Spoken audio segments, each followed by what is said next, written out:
मैं एक गहरा कुआं हूं इस जमीन पर, बेशुमार लड़के लड़कियों के लिए कि उनकी प्यास बुझाता रहूं।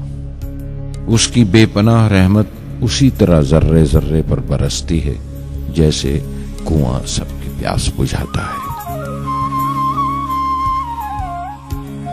इतनी सी कहानी है मेरी, ज़ैनुल आबदीन और आशी अम्मा के बेटे की कहानी। उस लड़के की कहानी जो अखबारें बेचकर अपने भाई की मदद करता था। उस शागिर्द की कहानी जिसकी परवरिश शिव सुब्रमण्य अय्यर और अय्यादुराई सोलोमन ने की। उस विद्यार्थी की कहानी जिसे पंडले मास्टर ने तालीम दी, MG के मेनन और प्रोफेसर साराभाई ने इंजीनियर की पहचान दी, जो नाकामियों और मुश्किलों में पलकर साइंसदान बना। और उस रहनुमा की कहानी जिसके साथ चलने वाले बेशुमार काबिल और हुनरमंद लोगों की टीम थी।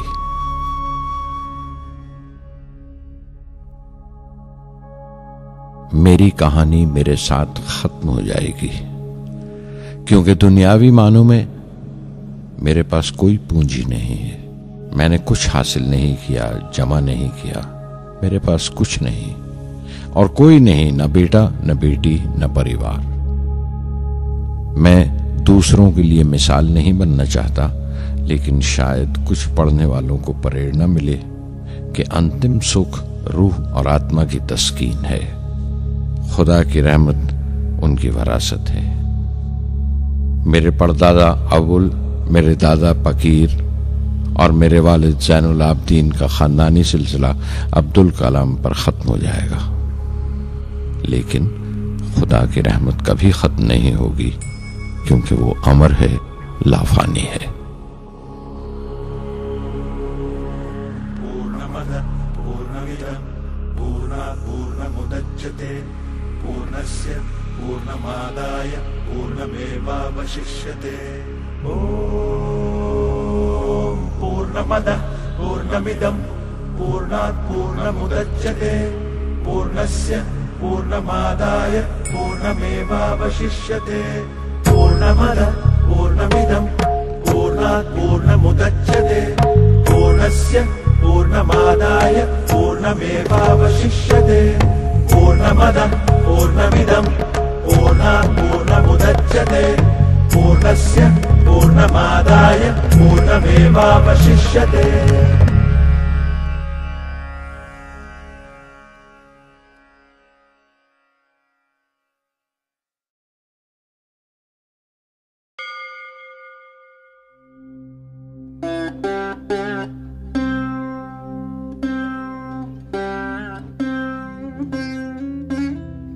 मैं शहर रामेश्वरम के एक मिडिल क्लास तमिल खानदान में पैदा हुआ।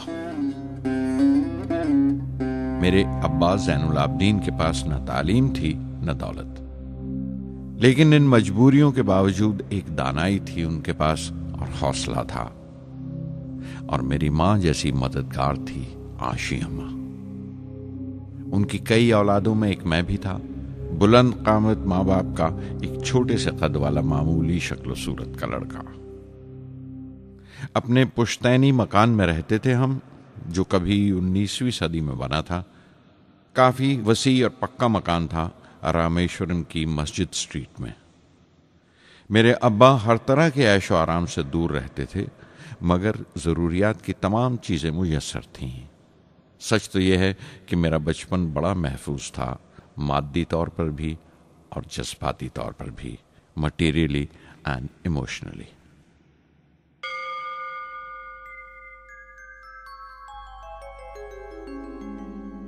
रामेश्वरम का मशहूर शिव मंदिर हमारे घर से सिर्फ 10 मिनट की दूरी पर था। हमारे इलाके में ज्यादा आबादी मुसलमानों की थी, फिर भी काफी हिंदू घराने थे जो बड़े इत्तेफाक से पड़ोस में रहते थे। हमारे इलाके में एक बड़ी पुरानी मस्जिद थी, जहां मेरे अब्बा मुझे हर शाम नमाज पढ़ने के लिए ले जाया करते थे।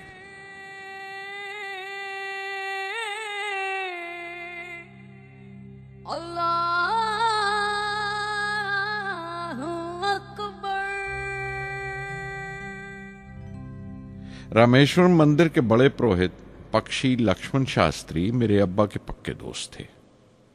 मेरी बचपन की यादों में आंकी हुई एक याद ये भी थी कि अपने अपने रवायती लिबास में बैठे हुए वो दोनों कैसे रूहानी मसलों पर देर देर तक बातें करते रहते थे। मेरे अब्बा मुश्किल से मुश्किल रूहानी मामलों को भी तमिल की आम जबान में बयान कर लिया करते थे। एक बार मुझसे कहा था, जब आफत आए तो आफत की वजह समझने की कोशिश करो, मुश्किलें हमेशा खुद को परखने का मौका देती हैं।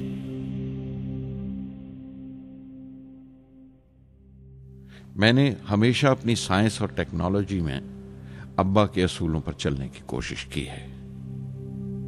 मैं इस बात पर यकीन रखता हूं कि हमसे ऊपर भी एक आला ताकत है, एक महान शक्ति है जो हमें मुसीबत, मायूसी और नाकामियों से निकालकर सच्चाई के मुकाम तक पहुंचाती है।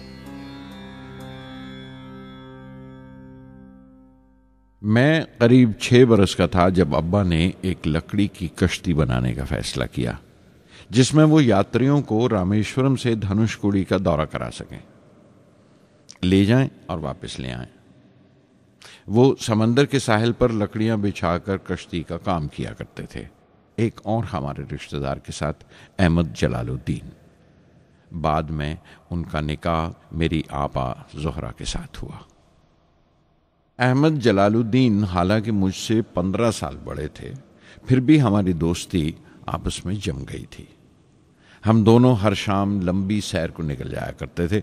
मस्जिद गली से निकलकर हमारा पहला पड़ाव शिव मंदिर हुआ करता था, जिसके गिर्द हम उतनी ही श्रद्धा से परिक्रमा करते थे जिस श्रद्धा से बाहर से आए हुए यात्री। जलालुद्दीन ज्यादा पढ़ लिख नहीं सके उनके घर के हालात की वजह से, लेकिन मैं जिस जमाने की बात कर रहा हूं, उन दिनों हमारे इलाके में सिर्फ वही एक शख्स था जो अंग्रेजी लिखना जानता था।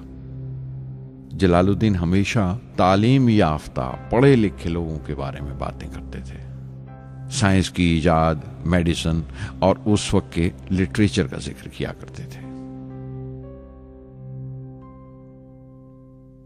एक और शख्स जिसने बचपन में मुझे बहुत मुतासिर किया वो मेरा कजन था, मेरा चचेरा भाई शमसुद्दीन। उसके पास रामेश्वरम में अखबारों का ठेका था और सब काम अकेले ही किया करता था। हर सुबह अखबार रामेश्वरम रेलवे स्टेशन पर ट्रेन से पहुंचता था।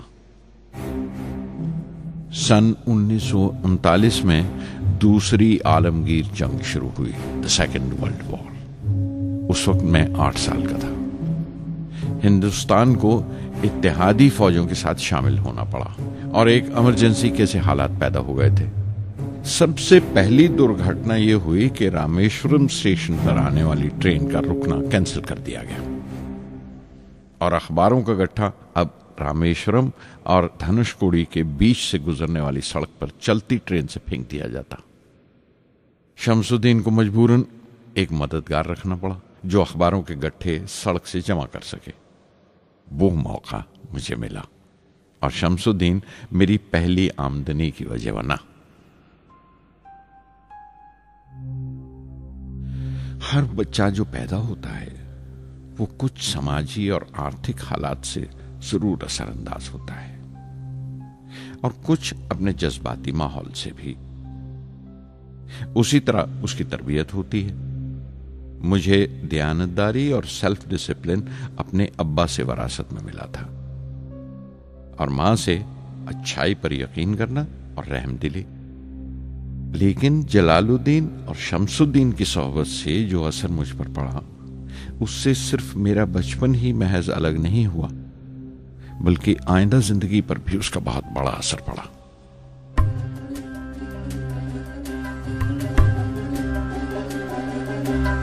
தந்தை மகற்கு ஆற்றும் நன்றி அபயத்து முந்தி இருப்பச்செயல் தந்தை மகற்கு ஆற்றும் நன்றி அபயத்து முந்தி இருப்பச்செயல் இருப்பச்செயல் மகன் தந்தைக்கு ஆற்றும் உதவி இவன் தந்தை என்னோற்றான்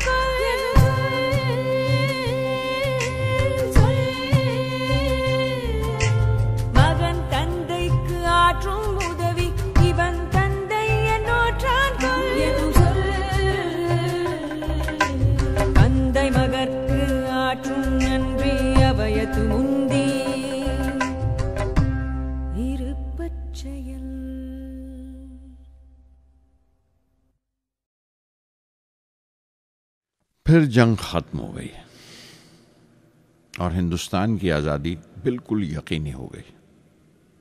मैंने अब्बा से रामेश्वरम छोड़ने की इजाज़त चाही। मैं डिस्ट्रिक्ट हेडक्वार्टर्स रामनाथपुरम जाकर पढ़ना चाहता था। शमसुद्दीन और जलालुद्दीन मेरे साथ रामनाथपुरम तक गए मुझे श्वार्ट्ज हाई स्कूल में दाखिल कराने के लिए। जाने क्यों वो नया माहौल मुझे रास नहीं आया। रामनाथपुरम बड़ा मसरूफ शहर था और करीब 50,000 की आबादी थी, लेकिन रामेश्वरम का सुकून और इत्मीनान कहीं नहीं था। घर बहुत याद आता था और घर लौटने का कोई मौका मैं छोड़ता नहीं था। श्वार्ट्ज हाई स्कूल में दाखिल होने के बाद एक 15 साल लड़के के तमाम शौक जो हो सकते थे मेरे अंदर जाग उठे। मेरे टीचर अय्यादुराई सोलोमन बेहतरीन रहबर थे, गाइड, उस नौजवान जहन के लिए जिसके सामने जिंदगी की बेशुमार मुमकिनात खुलने वाली थी।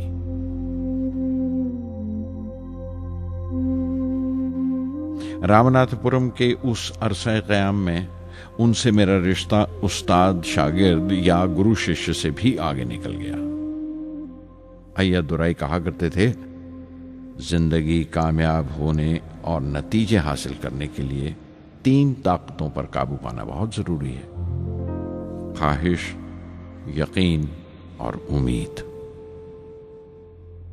अय्यादुराई सोलोमन, जो बाद में रेवरेंड हो गए, कहा करते थे, इससे पहले कि मैं चाहूं कुछ हो जाए, ये जरूरी है कि मेरे अंदर उसकी पूरी शिद्दत से ख्वाहिश हो और यकीन हो कि वो होगा। मैं अपनी जिंदगी से अगर मिसाल दूं तो मुझे बचपन से ही आसमान के इसरार और परिंदों की परवाज हमेशा हैरान करती थी, फैसिनेट करती थी। समंदर में कूंजों और बगलों को ऊंची उड़ाने लगाते देखता था तो उड़ने को जी करता था।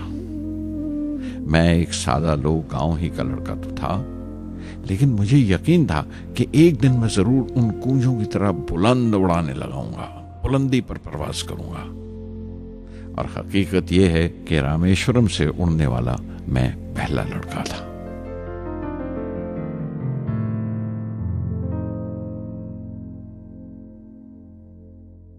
श्वार्ट्ज स्कूल में तालीम खत्म करते करते मेरे अंदर खुद एतमादी बस चुकी थी और मुझे यकीन था कि मैं जरूर कामयाबी हासिल करूंगा। मैं तालीम आगे जारी रखूंगा, उसमें कोई दूसरा ख्याल नहीं था। सन 1950 में मैं इंटरमीडिएट पढ़ने के लिए सेंट जोसेफ कॉलेज ट्रिची में दाखिल हो गया। जब बीएससी डिग्री के लिए मैंने सेंट जोसेफ कॉलेज में दाखिला लिया तो हायर एजुकेशन के माने सिर्फ इतने ही जानता था। ये नहीं जानता था कि हायर एजुकेशन के लिए कुछ और भी हो सकता है। न ये जानता था कि साइंस पढ़ के फ्यूचर के लिए और क्या मौके हासिल हो सकते हैं। बीएससी पास करने के बाद ही जान पाया कि फिजिक्स मेरा सब्जेक्ट नहीं था। अपने ख्वाब को पूरा करने के लिए मुझे इंजीनियरिंग में जाना चाहिए था। पता नहीं क्यों कुछ लोगों का ऐसा ख्याल है कि साइंस आदमी को खुदा से मुनकर कर देती है, लेकिन मेरे लिए तो साइंस एतमाद, विश्वास और रूहानी तस्कीन की वजह रही है। किसी तरह मैं MIT यानी मद्रास इंस्टीट्यूट ऑफ टेक्नोलॉजी के उम्मीदवारों की लिस्ट में तो आ गया, लेकिन उसका दाखला बहुत महंगा था। कम से कम 1,000 रुपए की जरूरत थी और मेरे अब्बा के पास इतने रुपए नहीं थे। उस वक्त मेरी अक्का, मेरी आपा जोहरा ने अपने सोने के कड़े और चेन बेचकर मेरी फीस का इंतजाम किया। मुझ पर उसकी उम्मीद और यकीन देखकर मैं पसीज गया।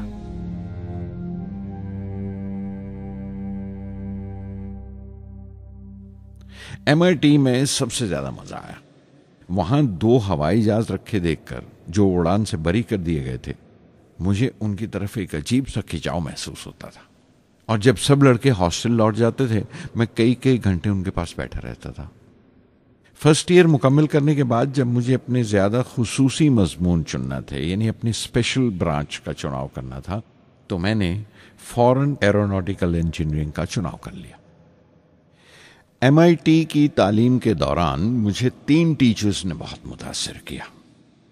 Professor Sponder, professor KAV Pandalai, professor Narasimha Rao. Professor Sponder technical aerodynamics सिखाते थे। एरोनॉटिकल इंजीनियरिंग में दाखिले से पहले मैंने उनसे सलाह ली थी। उन्होंने समझाया था कि मुझे मुस्तकबिल का फैसला करने से पहले मुस्तकबिल की मुमकिनात के बारे में नहीं सोचना चाहिए, बल्कि सोचना चाहिए एक अच्छी बुनियाद के लिए और अपने रुझान और इश्तियाक के बारे में कि उसमें कितनी शिद्दत है, मेरे एप्टीट्यूड्स और एस्पिरेशन में कितनी इंटेंसिटी है। मैं खुद भी होने वाले इंजीनियरिंग स्टूडेंट्स से कहना चाहता हूं कि जब वो अपना स्पेशलाइजेशन का चुनाव करें तो ये देखें कि उनमें कितना शौक है, कितना उत्साह है और लगन है उस शोबे में जाने के लिए। प्रोफेसर KAV पंडले ने मुझे एरोस्ट्रक्चर डिज़ाइन सिखाया और उसका तज्जिया भी, विश्लेषण, एनालिसिस भी। वो बड़े खुशदिल और दोस्त टीचर थे और हर साल कोई ना कोई नया तरीका, नया नजरिया लेकर आते थे कोर्स में। प्रोफेसर नरसिंह राव मैथमेटिशियन थे। वो एरोडायनेमिक्स की थ्योरी सिखाया करते थे। उनकी क्लास में दाखिल होकर मुझे मैथमेटिकल फिजिक्स बाकी तमाम सब्जेक्ट्स से ज्यादा अच्छा लगने लगा। साध संगी हरि हरि नाम चित्तारा चित्तारा, साध संगी हरि हरि नाम चित्तारा, सहजी अनंतु होवे दिनु राति, अंकुर भलो हमारा, साध संगी साध संगी।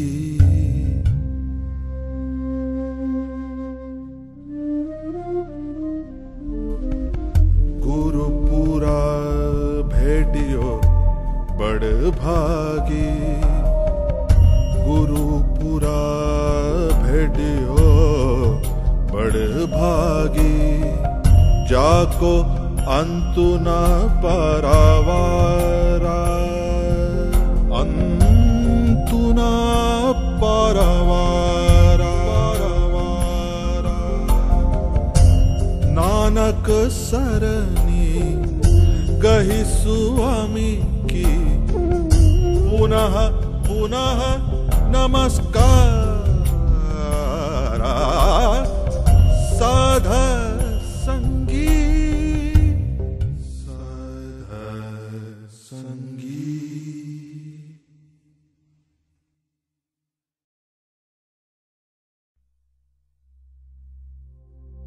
MIT से मैं बेंगलोर के हिंदुस्तान एरोनॉटिक्स लिमिटेड HAL में बतौर ट्रेनी दाखिल हो गया।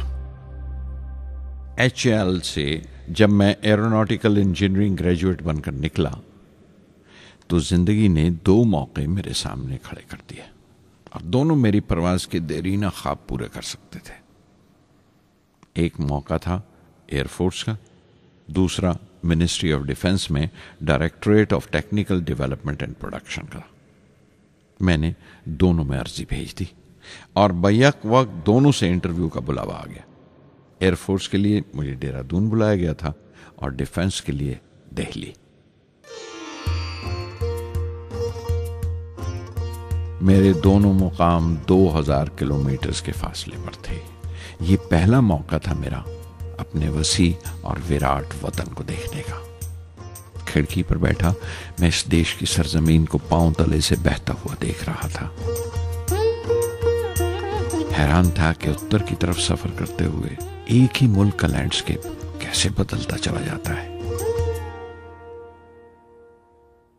मैं 1 हफ्ता दिल्ली में ठहरा, डिफेंस मिनिस्ट्री का इंटरव्यू दिया। इंटरव्यू अच्छा हुआ था। वहां से मैं देहरादून गया एयरफोर्स सिलेक्शन बोर्ड के इंटरव्यू के लिए। 25 उम्मीदवारों में मैं 9वें नंबर पर आया। मेरा दिल बैठ गया, बहुत मायूस हुआ और कई दिन तक अफसोस रहा कि एयरफोर्स में जाने का मौका मेरे हाथ से निकल गया। मैं ऋषिकेश चला गया, दिल पर यह बोझ लेकर कि आने वाले दिन बड़े सख्त होंगे।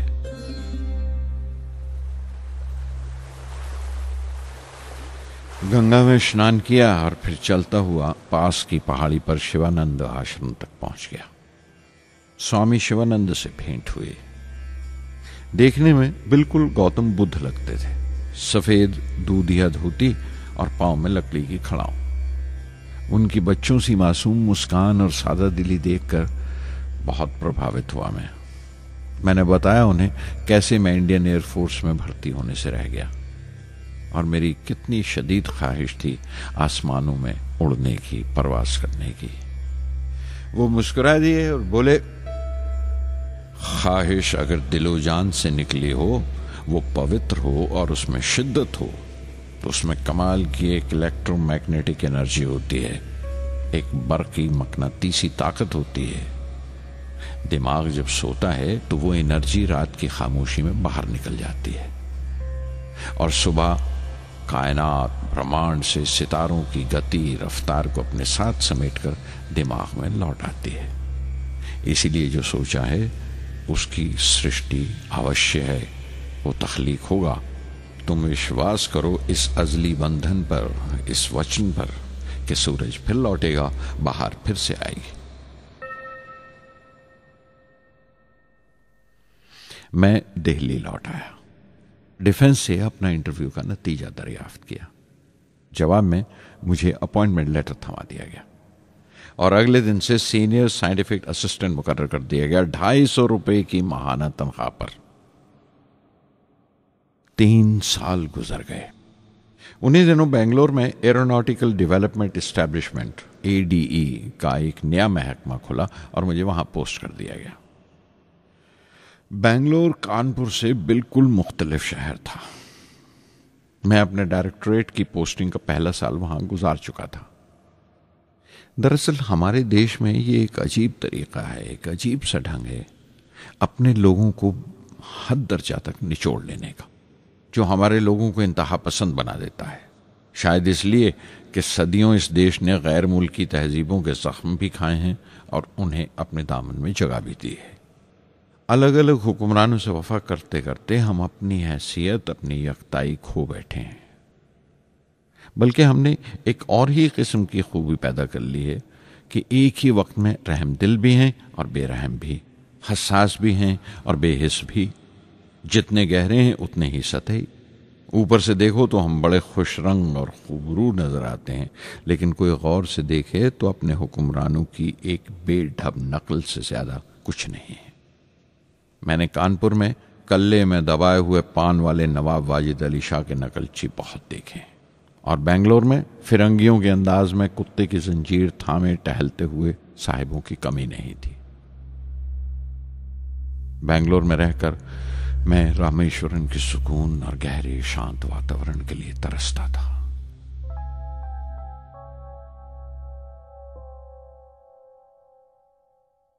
पहले साल तो ADE में कोई ज्यादा काम नहीं था। एक प्रोजेक्ट टीम बनाई थी कि 3 सालों में एक स्वदेशी हॉवरक्राफ्ट तैयार करें और वो वक्त से पहले तैयार हो गया। नंदी उसका नाम रखा गया, शिव की सवारी के आधार पर। उसका डिजाइन हमारी उम्मीद से ज्यादा अच्छा था, लेकिन मैं सख्त मायूस हुआ जब आपसी कंट्रोवर्सीज की बिना पर सारा प्रोजेक्ट बालाए ताक रख दिया गया, बंद कर दिया गया। Professor MGK Menon, Tata institute of fundamental research के डायरेक्टर, एक रोज अचानक ही हमारी जांच पड़ताल को आ पहुंचे। नंदी का जिक्र निकला। मुझसे पूछताछ करते हुए उन्होंने ख्वाहिश जाहिर की एक 10 मिनट की उड़ान के लिए। उसके 1 हफ्ता बाद की बात है, मुझे इनकुस्पार से बुलावा आ गया, the Indian committee for space research.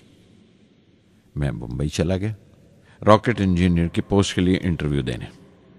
मेरा इंटरव्यू लेने वाले डॉक्टर विक्रम साराभाई और प्रोफेसर MGK मेनन के अलावा मिस्टर सराफ थे, जो उस वक्त एटॉमिक एनर्जी कमीशन के डिप्यूटी सेक्रेटरी के ओहदे पर थे।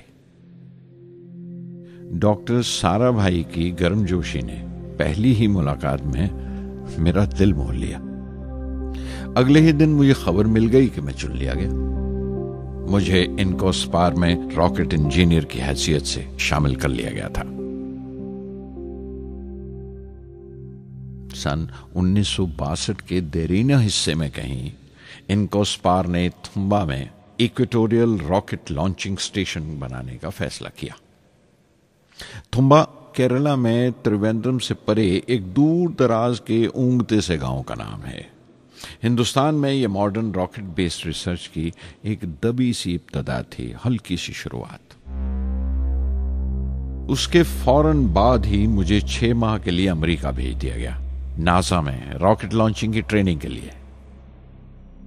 जाने से पहले मैं थोड़ा सा वक्त निकालकर रामेश्वरम गया।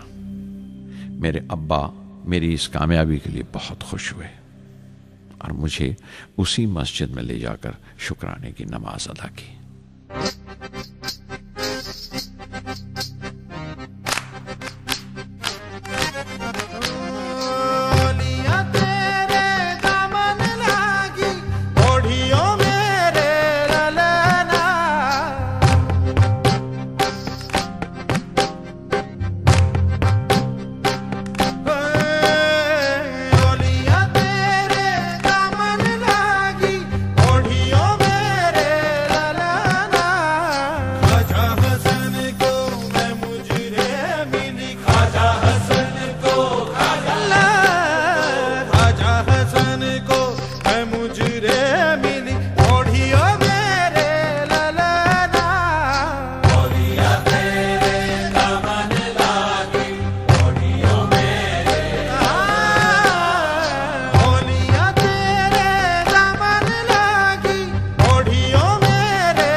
NASA Langley research centre Virginia में मैंने अपने काम की शुरुआत की।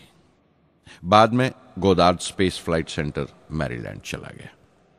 मैं अपना इंप्रेशंस अमेरिकन्स के बारे में बेंजामिन फ्रैंकलिन के इस जुमले से बयान कर सकता हूं, जिन बातों से तकलीफ होती है उनसे तालीम भी मिलती है। हिंदुस्तानी तंजीमों में, यहां की ऑर्गेनाइजेशंस में एक बड़ी मुश्किल है। जो ऊपर हैं वो बड़े मगरूर हैं। अपने से छोटों की, जूनियर्स और सबऑर्डिनेट्स की राय लेना अपनी हद तक समझते हैं। कोई शख्स भी अपनी खूबी दिखा नहीं सकता अगर आप उसे मलामत ही करते रहें। उसूल और पाबंदी, पाबंदी और सख्ती, सख्ती और जुल्म के बीच की लाइन बड़ी महीन है, बारीक है। उसकी पहचान बहुत जरूरी है। मैं जैसे ही नासा से लौटा, फौरन बाद हिंदुस्तान का पहला रॉकेट लॉन्च वाक़या हुआ 21 नवंबर सन 1963। वो साउंडिंग रॉकेट था, नाम नाइकी अपाची। नाइकी अपाची की कामयाबी के बाद प्रोफेसर साराभाई ने अपनी आरजू, अपने ख्वाब का इजहार किया। एक Indian satellite launch vehicle ISLV का सपना। हिंदुस्तानी रॉकेट का ख्वाब 20वीं सदी में एक तरह से 18वीं सदी का ख्वाब भी कहला सकता है, जो टीपू सुल्तान ने देखा था। टीपू सुल्तान की फौज में 27 ब्रिगेड थे जो खुशून कहलाते थे, और हर एक ब्रिगेड में एक दस्ता था रॉकेटमैन का जो साथ रहा करता था और जुर्क्स कहलाता था। जब टीपू सुल्तान मारा गया तो अंग्रेजों ने 700 रॉकेट्स और 900 रॉकेट के सब सिस्टम्स बरामद किए 1799 में तिरुकन्नाहल्ली की जंग के बाद। वो रॉकेट्स विलियम कॉन्गरीव ने इंग्लैंड भिजवा दिए जांच पड़ताल के लिए, उसकी तकनीक समझने के लिए, जिसे आज की साइंसी जबान में हम रिवर्स इंजीनियरिंग कहते हैं। टीपू सुल्तान की मौत के साथ उस ख्वाब की भी मौत हो गई, कम से कम 150 साल के लिए। पंडित जवाहरलाल नेहरू की बदौलत वो रॉकेटरी का ख्वाब एक बार फिर हिंदुस्तान में जिंदा हुआ। प्रोफेसर साराभाई ने उस ख्वाब को हकीकत बनाने की जिम्मेदारी अपने सर ले ली। बहुत से तंग नजर लोगों को एतराज था इस बात पर कि इस मुल्क में जहां लोगों को 2 वक्त की रोटी नसीब नहीं होती, वहां इन स्पेस उड़ानों को, इन खलाई तहरीकों को क्यों तरजीह दी जा रही है। लेकिन प्रधानमंत्री पंडित नेहरू और प्रोफेसर साराभाई के नजरिए में किसी किस्म का मुबालगा नहीं था। उनके नजरिए बिल्कुल साफ थे कि अगर दुनिया के मुल्कों में और दुनिया के मसलों में कोई हिस्सा लेना है, शिरकत करनी है, हिंदुस्तान को कोई हैसियत हासिल करनी है, तो साइंस और टेक्नोलॉजी की तरक्की और खुद मुख्तारी, सेल्फ रिलायंस अशद जरूरी है। और उनका मकसद ताकत का मुजाहिरा हरगिज नहीं था। सहज पके सो मीठा होए। थुम्बा में 2 रॉकेट सहज पके मगर कामयाब हुए, एक रोहिणी, दूसरा मेनका। अगला साल लगा ही था जब प्रोफेसर साराभाई ने मुझे दिल्ली बुला भेजा। एक मीटिंग थी और मीटिंग में ग्रुप कैप्टन वीएस नारायणन से मेरा तारुफ कराया गया, जो एयर हेडक्वार्टर्स से थे। प्रोफेसर साराभाई ने रेटो तैयार करने का इरादा जाहिर किया, rocket assisted take off system, एक मिलिट्री एयरक्राफ्ट जो रॉकेट की मदद से उड़ाया जा सके बड़ी छोटी सी जगह में। शाम तक यह खबर भी आम हो गई कि हिंदुस्तान एक खुद साख्ता मिलिट्री एयरक्राफ्ट तैयार कर रहा है और मैं उस प्रोजेक्ट का मुख्तार हूं, जिम्मेदार हूं।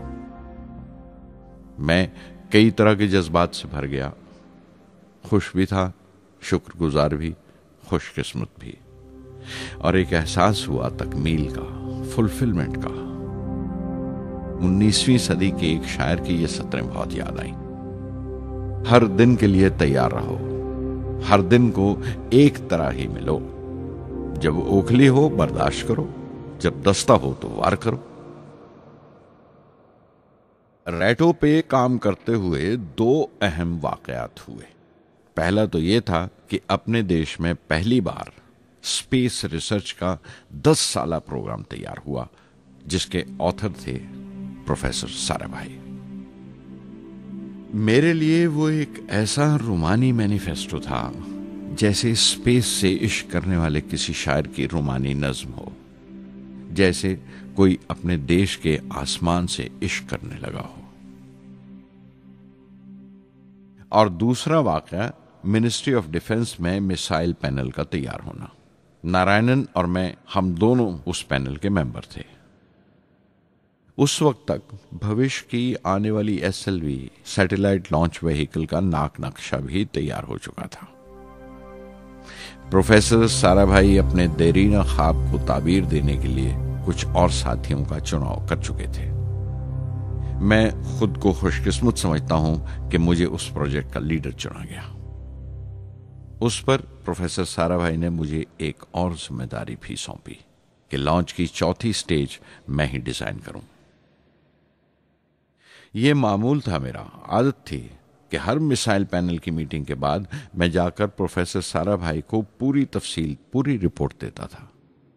दिल्ली में ऐसी ही एक मीटिंग के बाद 23 दिसंबर 1971 को मैं त्रिवेंद्रम लौट रहा था और उस दिन प्रोफेसर साराभाई थुम्बा में SLV का मुआयना करने गए हुए थे।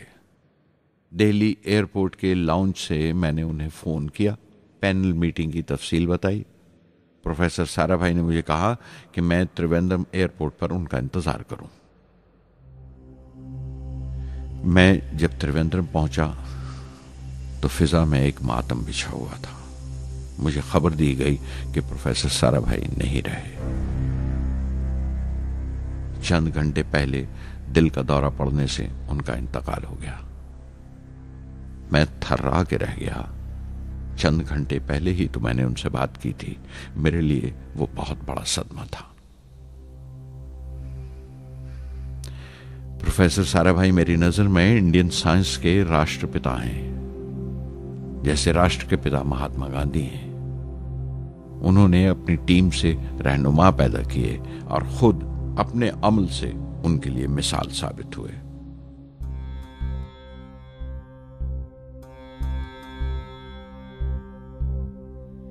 నానాటి బతుకు నాటకము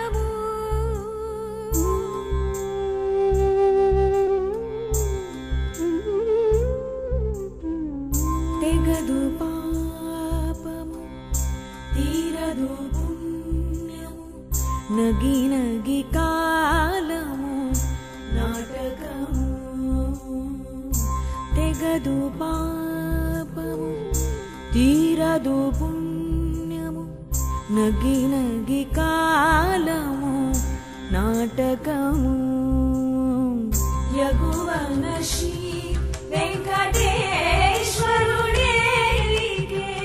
యగువన శ్రీ వెంకటేశ్వరుడేలికే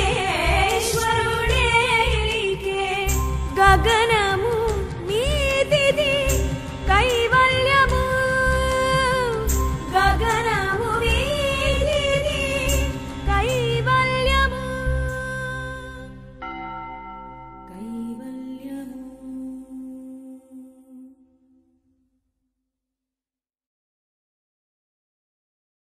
कुछ अरसा प्रोफेसर एमजी के मेनन ने स्पेस रिसर्च का काम संभाला।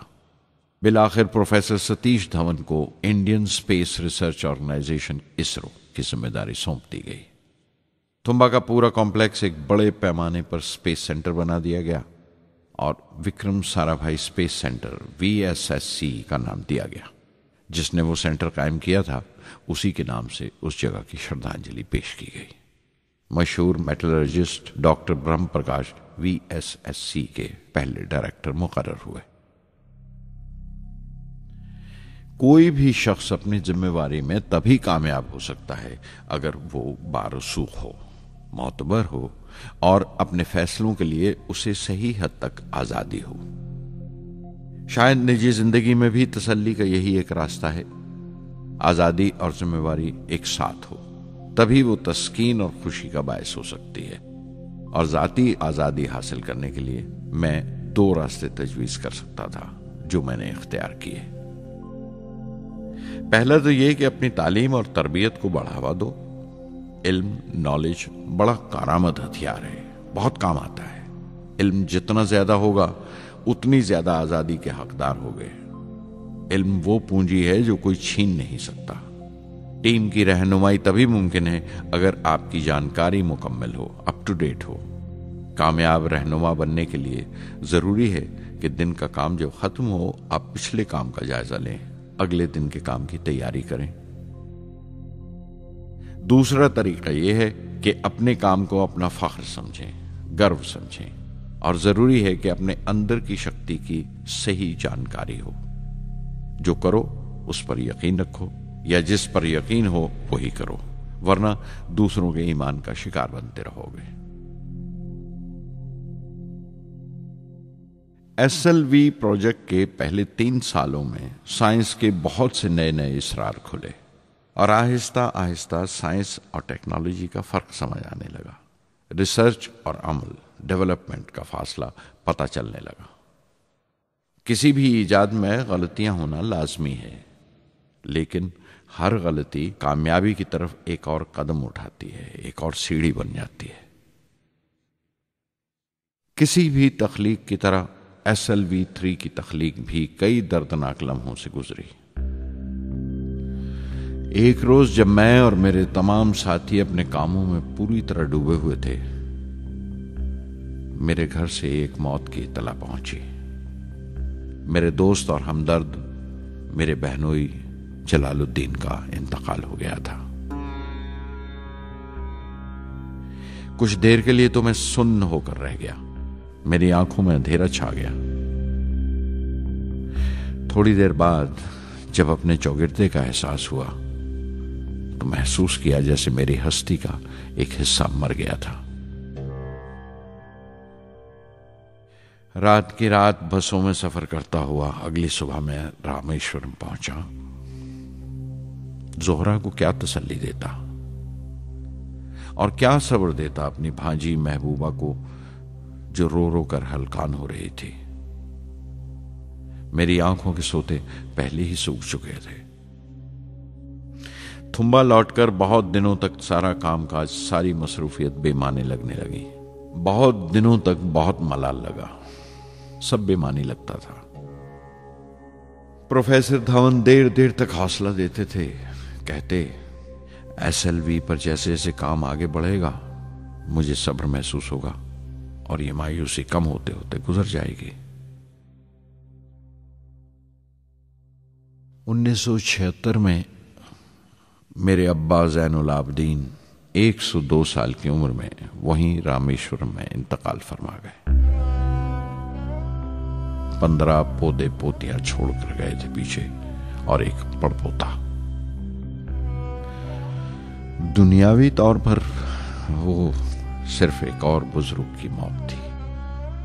कोई बड़ा मातम नहीं हुआ, झंडा नहीं उतारा गया, न अखबारों ने स्याह हाशिए दिए, न सियासतदान थे वो, न विद्वान कोई, न कोई बड़े सरमायादार। एक सीधे सादे इंसान थे, फरिश्ता सिफत, और हर उस बात की वजह थे जो दानाई और पारसाई की राह दिखाती है।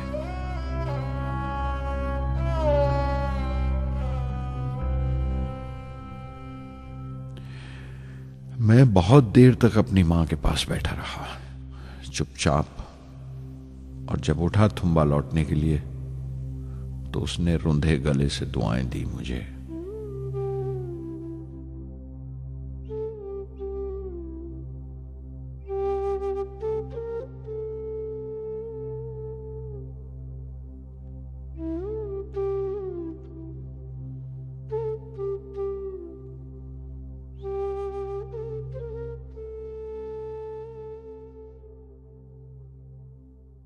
SLV-3 अपोजी रॉकेट जो फ्रांस से उड़ाई जाने वाली थी, अचानक कुछ मुश्किलों का शिकार हो गई। मुझे फौरन फ्रांस जाना पड़ा। मैं रवाना होने ही वाला था कि मेरी मां की मौत की खबर पहुंची। यके बाद दीगरे 3 मौतें हो गई मेरे घर में। उस वक्त मुझे अपने काम में पूरे ध्यान की जरूरत थी। 100% लगन से काम करने की ख्वाहिश किसी और लगन की गुंजाइश नहीं छोड़ती। मुकम्मल नीति और पूरी लगन से SLV-3 का ख्वाब 1979 के दरमियान में जाकर पूरा हुआ। हमने SLV-3 की परवाज का दिन 10 अगस्त 1979 तय किया था। 23 मीटर लंबा 4 स्टेजेस का यह रॉकेट 17 टन का वजन लेकर 7:58 पर बड़ी कजदाई से उड़ा और खला की तरफ रवाना हुआ।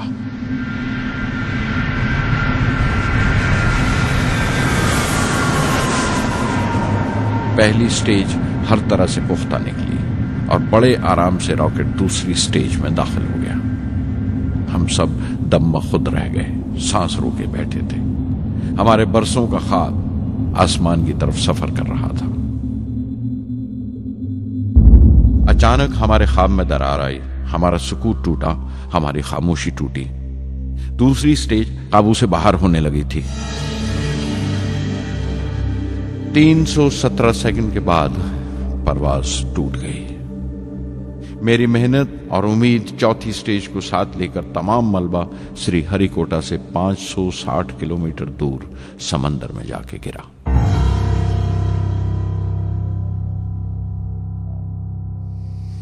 इस हादसे से हम सबको सख्त सदमा पहुंचा। मैं गम और गुस्से से भर गया, नुचड़ गया, बिल्कुल जिस्मानी तौर पर भी और जहनी तौर पर भी। मैं सीधा अपने कमरे में गया और बिस्तर में धंस गया। मैंने अपने कंधे पर एक दिलासे का हाथ महसूस किया तो आंख खोली। दोपहर ढल चुकी थी, शाम करीब थी। डॉक्टर ब्रह्म प्रकाश मेरे सराहने बैठे थे। उनकी इस हमदर्दी ने छू लिया मुझे। मैं उदास था, मायूस था, लेकिन अकेला नहीं।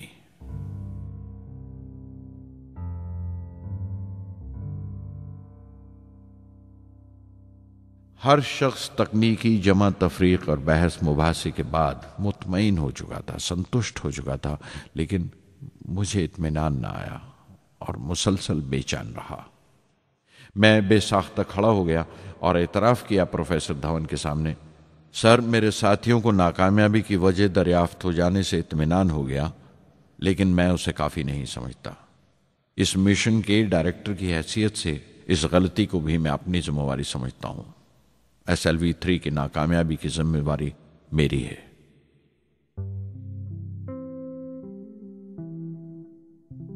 साइंस का काम कमाल दर्जा उत्साह भी देता है, खुशी भी और उतनी ही गहरी मायूसी भी। इस तरह के वाकयात सोच सोचकर मैं दिल को ढारस देता रहा।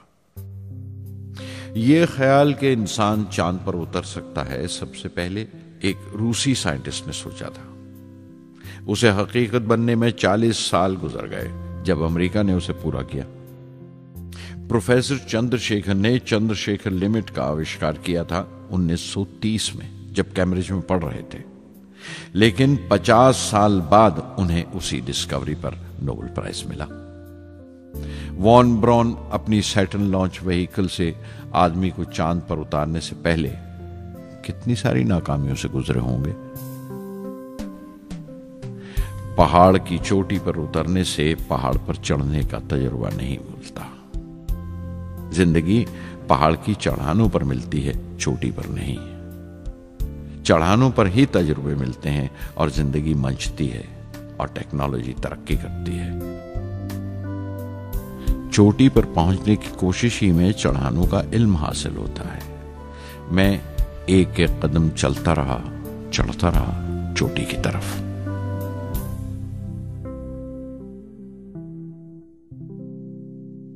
SLV-3 की उड़ान से 30 घंटा पहले 17 जुलाई 1980 के दिन अखबारों की सुर्खियां तरह तरह की राय और अंदाजों से भरी हुई थीं।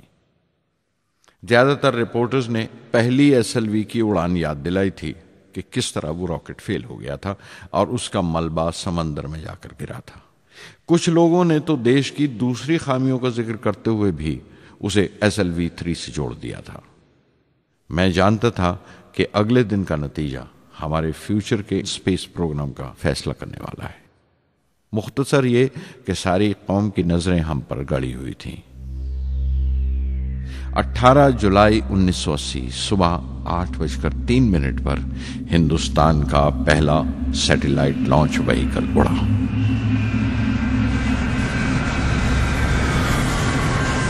मैंने रोहिणी सैटेलाइट का तमाम डेटा कंप्यूटर पर जांचा। अगले 2 मिनट के अंदर अंदर रोहिणी अंतरिक्ष में था। उस तमाम शोरगुल के बीच में मैंने अपनी जिंदगी के सबसे अहम अल्फाज अदा किए। मैं मिशन डायरेक्टर बोल रहा हूं, एक जरूरी खबर सुनने को तैयार रहो। चौथी स्टेज कामयाबी के साथ रोहिणी सैटेलाइट को लेकर अंतरिक्ष में दाखिल कर रही है। मैं ब्लॉक से बाहर आया तो मेरे साथियों ने मुझे कंधों पर उठा लिया और नारे लगाते हुए जुलूस निकाला। सारी कौम में एक जोश की लहर दौड़ गई। हिंदुस्तान उन चंद कौमों में शामिल हो गया था जिनके पास सैटेलाइट लॉन्च की काबिलियत थी। हमारी कौम का एक ख्वाब पूरा हुआ था और हमारे इतिहास का एक नया बाब खुला, एक नया चैप्टर। प्रधानमंत्री इंदिरा गांधी ने मुबारकबाद का तार भेजा और सबसे ज्यादा हिंदुस्तान के साइंसदान खुश थे कि ये पूरी कोशिश स्वदेशी थी, हमारी अपनी थी। मैं कुछ मिले जुले जज्बात से गुजर रहा था। मैं खुश था कि पिछली 2 दहाइयों से जिस कोशिश में था बिलाखिर उसमें कामयाब हुआ। लेकिन उदास था जिन लोगों की बदौलत में यहां पहुंचा था वो लोग मेरे साथ नहीं थे। मेरे अब्बा, मेरे बहनोई जलालुद्दीन और प्रोफेसर साराभाई। SLV-3 की कामयाबी के महीने भर के अंदर ही प्रोफेसर धवन का फोन आया एक दिन और दिल्ली बुलाया प्रधानमंत्री से मिलने के लिए। मेरी एक छोटी सी उलझन थी कपड़ों को लेकर। हमेशा से बड़े आमियाना से कपड़े पहनता हूं और पांव में चप्पल या स्लीपर कह लो। प्रधानमंत्री को मिलने जैसा वो लिबास नहीं था, मेरे लिए नहीं, उनके एहतराम के लिए। सुना तो प्रोफेसर धवन बोले, कपड़ों की फिक्र मत करो, तुमने जो शानदार कामयाबी पहन रखी है वो काफी है।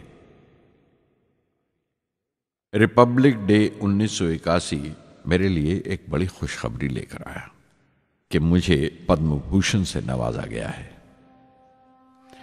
मैंने अपने कमरे को बिस्मिल्लाह खां की शहनाई से भर लिया। शहनाई की गूंज मुझे कहीं और ही ले गई। मैं रामेश्वरम पहुंच गया, मां के गले लगा।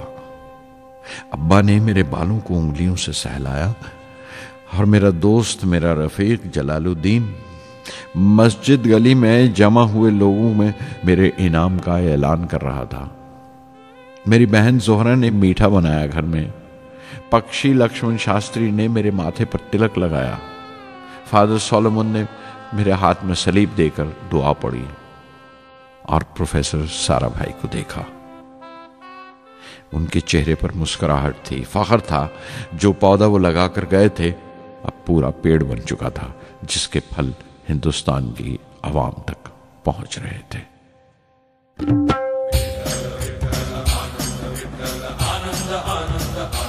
ओ आनंदाचे डोही आनंद तरंग, आनंदाचे डोही आनंद तरंग, आनंदाची अंग, आनंदाचे आनंदाची अंग, आनंदाचे आनंदाचे डोही आनंद तरंग, आनंदाचे डोही आनंद तरंग।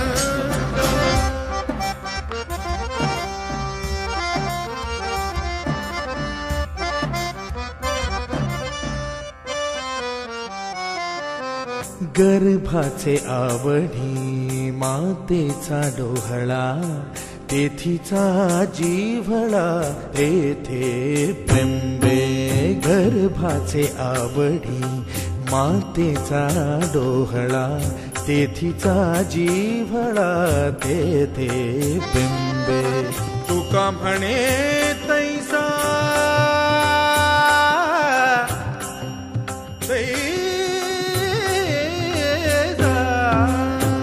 म्हणे तैसा ओतलाचे ठसा, अनुभव सरीसा मुखाला।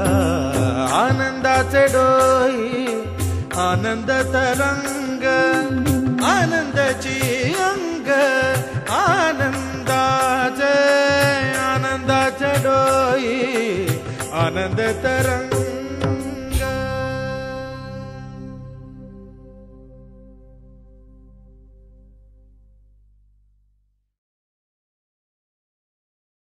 पहली जून 1982 मैंने defence research and development laboratory DRDL की जिम्मेवारी संभाल ली।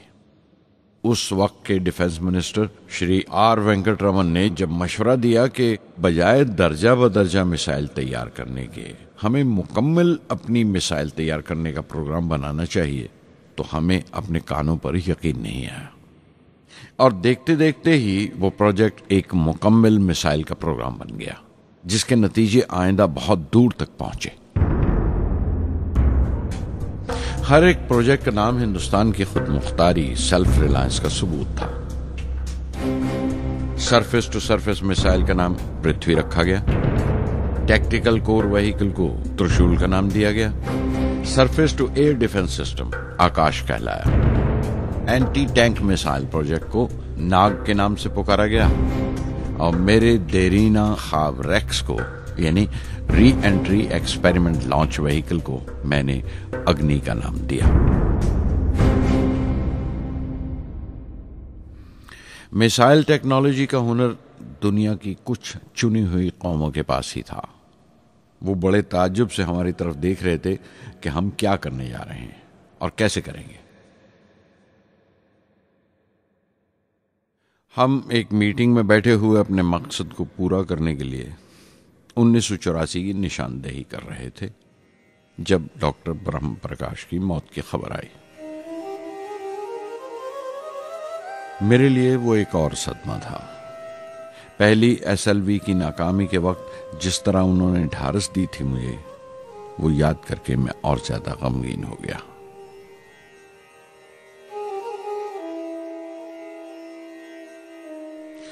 प्रोफेसर सारा भाई अगर VSSC के निर्माता थे, बनाने वाले थे, तो डॉक्टर ब्रह्म प्रकाश उसके आमिल थे, एग्जीक्यूटर थे। उनकी विनम्रता ने मुझे बड़ी हद तक नरम कर दिया। और मैंने अपनी तुंद मिजाजी पर काफी काबू कर लिया। उनकी हलीमी सिर्फ अपनी खूबियों तक ही महदूद नहीं थी, बल्कि अपने से छोटों को इज्जत देना भी उनकी आदत में शामिल था। उनके बर्ताव और सलूक में ये बात नजर आ जाती थी कि कोई शख्स भी खामियों से खाली नहीं है। यहां तक कि अफसर भी, लीडर भी, रहनुमा भी। वो बहुत बड़े दानिश्वर थे। एक कमजोर से शरीर के अंदर उनमें बच्चों की सी मासूमियत थी। मुझे वो हमेशा साइंसदानों में संत नजर आते थे।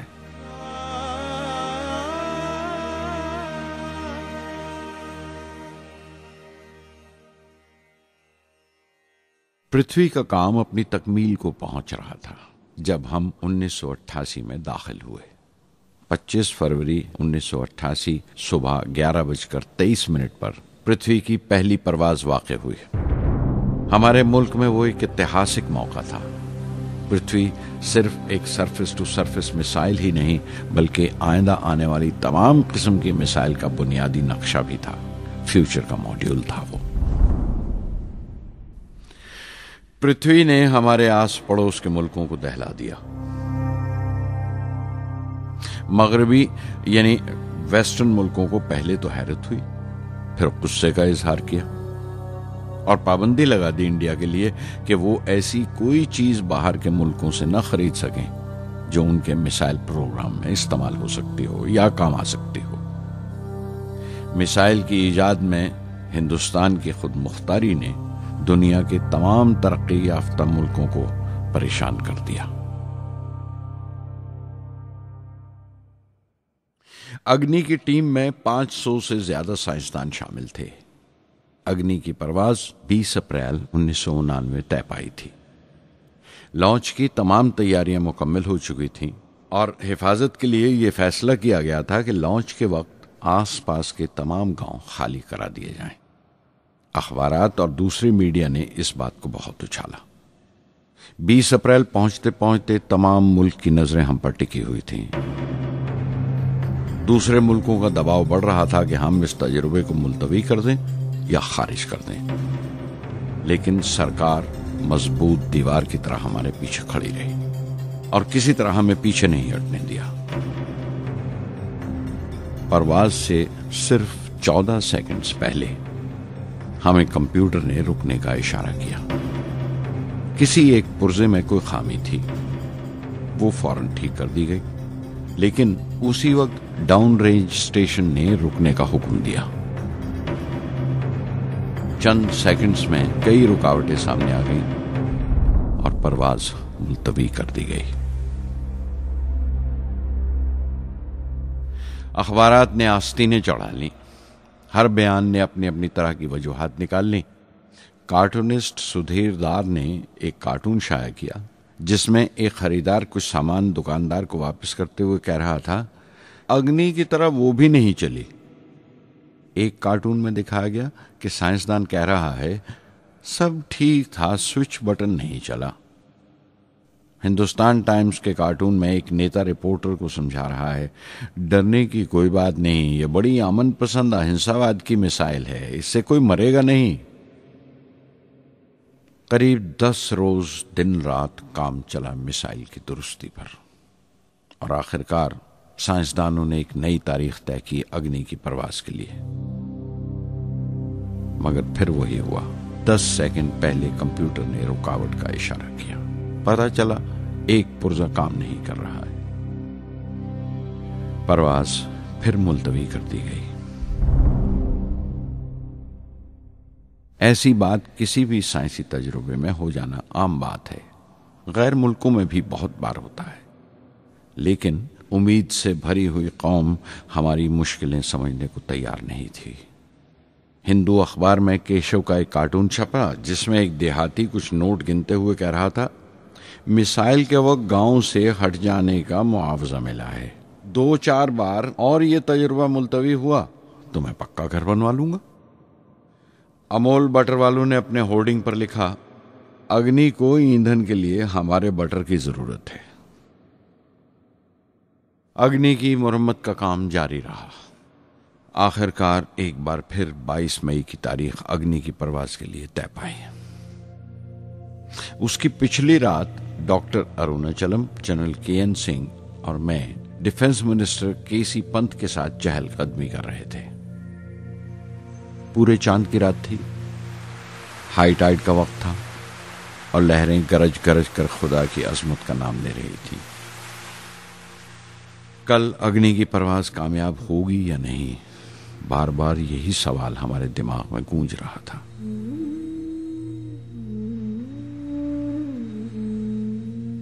डिफेंस मिनिस्टर ने एक लंबी खामोशी को तोड़ते हुए पूछा, कलाम, कल अग्नि की कामयाबी मनाने के लिए क्या चाहते हो तुम? मैं क्या चाहता था? क्या था जो नहीं था मेरे पास? अपनी खुशी के इजहार के लिए मुझे क्या करना चाहिए? और अचानक मुझे जवाब मिल गया, हम 1 लाख पेड़ों की कोंपलें लगाएंगे, मैंने कहा और उनके चेहरे पर रौनक आ गई। तुम अपनी अग्नि के लिए धरती मां का आशीर्वाद चाहते हो, बोले। कल यही होगा, उन्होंने पेशंगोई की।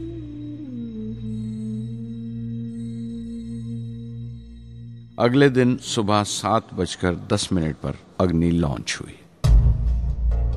कदम कदम से ही निकला। मिसाइल ने जैसे टेक्स्ट बुक याद कर ली हो, जैसे सबक याद कर लिया था। हर सवाल का सही जवाब मिल रहा था। लगता था एक लंबे खौफनाक ख्वाब के बाद एक खूबसूरत सुबह ने आंख खोली है। 5 साल की मुशक्कत के बाद हम इस लॉन्च पैड पर पहुंचे थे। इसके पीछे 5 लंबे सालों की नाकामयाबी, कोशिशें और इम्तिहान खड़े थे। इस कोशिश को रोक देने के लिए हिंदुस्तान ने हर तरह के दबाव बर्दाश्त किए थे, लेकिन हमने कर दिखाया जो करना था। मेरी जिंदगी का सबसे कीमती लम्हा था वो मुट्ठी भर सेकंड्स, 600 सेकंड की वो परवाज जिसने हमारी बरसों की थकान दूर कर दी, बरसों की मेहनत को कामयाबी का तिलक लगाया। उस रात मैंने अपनी डायरी में लिखा, अग्नि को इस नजर से मत देखो। ये सिर्फ ऊपर उठने का साधन नहीं है, न शक्ति की नुमाइश है। अग्नि एक लौ है जो हर हिंदुस्तानी के दिल में जल रही है। इसे मिसाइल मत समझो, ये कौम के माथे पर चमकता हुआ आग का सुनहरी तिलक है। स्वधर्मम् अपि चावेक्ष्य न विकम्पितुम् अर्हसि, धर्म्याद् युद्धश्रेयोऽन्य क्षत्रियस्य न विद्यते। स्वधर्मम् अपि चावेक्ष्य न विकम्पितुम् अर्हसि, धर्म्याद् युद्धश्रेयोऽन्य क्षत्रियस्य न विद्यते।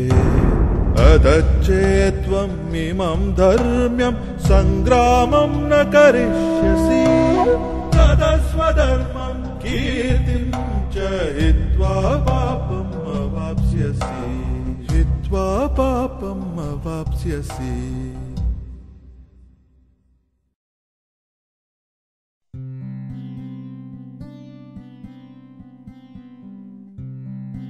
उन्नीस 1990 के रिपब्लिक डे पर देश ने मिसाइल प्रोग्राम की कामयाबी का जश्न मनाया। मुझे पद्म विभूषण से नवाजा गया और डॉक्टर अरुणाचलम को भी। 10 साल पहले पद्म भूषण की यादें एक बार फिर हरी हो गईं। रहन सहन मेरा अब भी वैसा ही था जैसा तब था। 10 बाय 12 का एक कमरा किताबों से भरा हुआ और कुछ जरूरत का फर्नीचर जो किराए पर लिया था। फर्क इतना ही था कि तब यह कमरा त्रिवेंद्रम में था, अब हैदराबाद में। वेटर मेरा नाश्ता लेकर आया, इडली और छाछ, और आंखों में एक खामोश मुस्कुराहट मुबारकबाद की। मैं अपने हमवतनों की इस नवाजिश से छलक गया।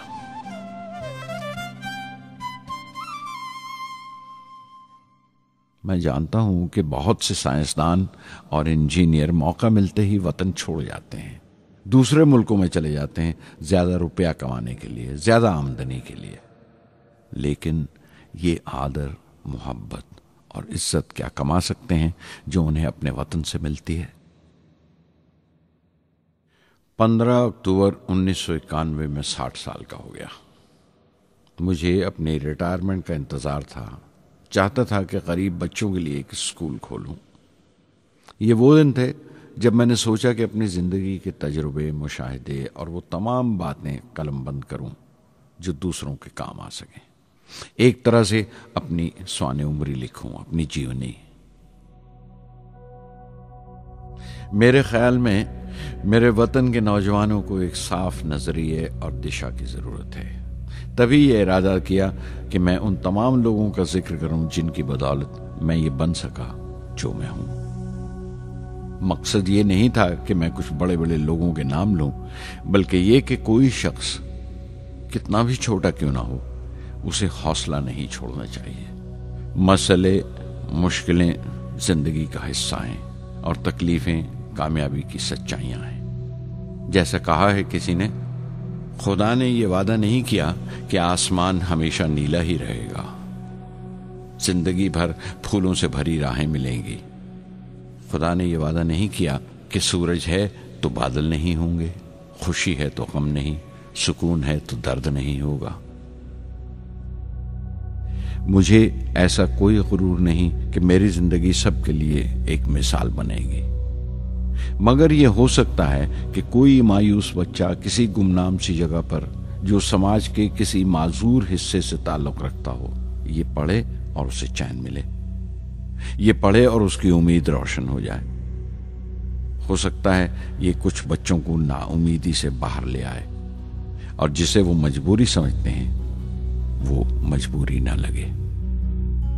उन्हें यकीन रहे कि वो जहां भी हैं खुदा उनके साथ है। काश हर हिंदुस्तानी के दिल में जलती हुई लौ को पर लग जाए और उस लौ की परवाज से सारा आसमान रोशन हो जाए।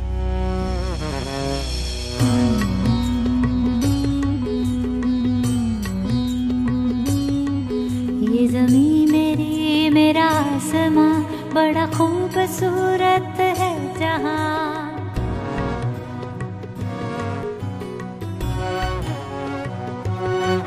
ये ज़मीं मेरी, मेरा आसमां, बड़ा खूबसूरत है जहां।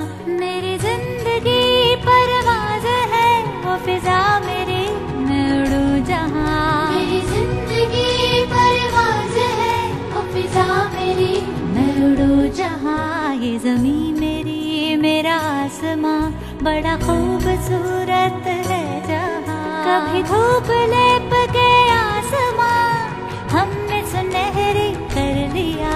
कभी धूप लेप के आसमां हमने सुनहरी कर लिया।